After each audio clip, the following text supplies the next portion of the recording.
আরে কিসের অসুবিধা? আমাকে পৃথিবীর যে কোনো জায়গায় আপনি ফেলাইয়া দেন, আমি থাপড়ায় থাপড়ে বাইরে হয়ে যাবো।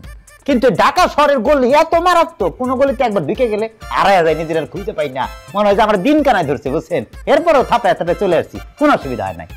ও আচ্ছা আচ্ছা, ঠিক আছে, তুমি শরবত খাও। আরে আমাদের এক গ্লাস শরবত দুজনে খাই কেন? এই আরেকটা গ্লাস নিয়ে এসো, দুজনে ভাগ করে খাইয়া টিভি দেখি। যাও নিয়ে এসো, আর গ্লাস নিয়ে এসো, যাও।